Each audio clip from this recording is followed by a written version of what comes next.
We mustn't be afraid of asserting some values. And one of the things that the Islamists who have been exposed in this investigation, I think, share is the knowledge that if they will have to cut off their young from the wider society if their young are not going to join the wider society.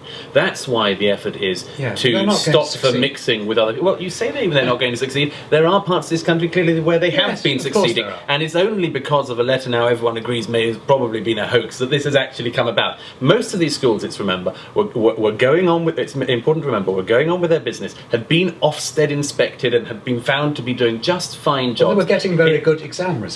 Yes, and some of them were even said to be, teaching great inclusivity and all that sort of thing. It took this to expose what was going on in some of these schools, and I think that's a very good thing. The last word to Matthew. You're rather conflating the hoax letter with what has subsequently emerged. Nothing has subsequently emerged. So Michael Wilshore's report has emerged. Any kind of credence to the idea of some Trojan Horse Islamist plot. So the Wilshore report has discovered a number of very unsatisfactory features in a number of schools, but no evidence of a Trojan horse. So it says the fake letter was a Trojan horse letter. The Trojan horse does not exist. No, but what does exist is the reality which Michael Wilshore's report has exposed, which is an attempt to cut off Muslim children in parts of this country from the rest of society and to inculcate in them separatist values. The facts are the ones that have just been exposed earlier this week. It exposes the fact that religions and communities have strong values and strong cultural a strong sense of their own culture, and may sometimes go too far in trying to impose it on their own children. So, as I say,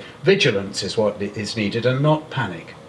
Well, I agree with that. I just don't think we need to take the Quakers down at the same time. We need to look at the question of moral objectivism.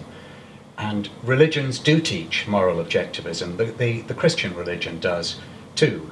And they teach a particular set of values, and they try to, I use the word advisedly, inculcate those values. The Church of England rather less, perhaps, the Catholic Church rather more, and Islam no doubt rather more. I don't know much about Jewish faith schools, but I believe they exist, and I would imagine they're there to celebrate and inculcate Jewish values. I don't think taxpayers should be paying for those things, and so I don't think this is a red herring. And I think Michael Gove does need to sort out in his own mind whether he thinks that a school should teach people what to believe. Because one of the ways in which government is going to try to respond to this, and has already said they want to respond to this, is to emphasise and strengthen the teaching of British values in school. I think the exact wording was that schools are going to have to actively promote British values as opposed to just generally respect them. I think it's the difference that the Department of Education... Oh, this is nonsense, and it's so un-British. And the first British value that I would want to lay down would be that we do not teach British values, try to inculcate British values in schools. How do you define British values? This is a very diverse... That's going to be my next question.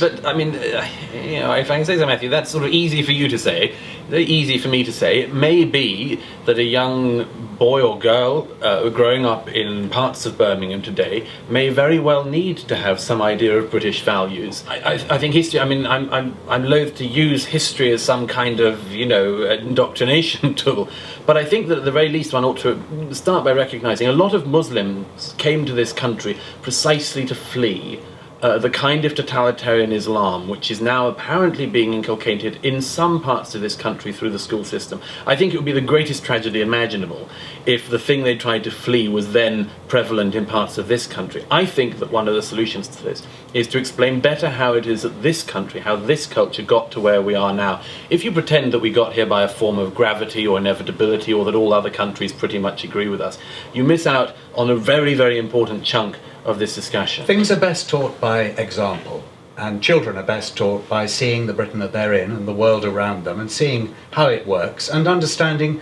which you learn more by osmosis, I think, than by instruction, why it works. The moment you sit children down in a classroom and try to hammer into them what you call British values, A, you'll encourage resistance amongst the children, and B, you will give the impression that there's some sort of attempt by the state to indoctrinate. Now, we're very against Islam indoctrinating. We mustn't respond by counter-indoctrinating.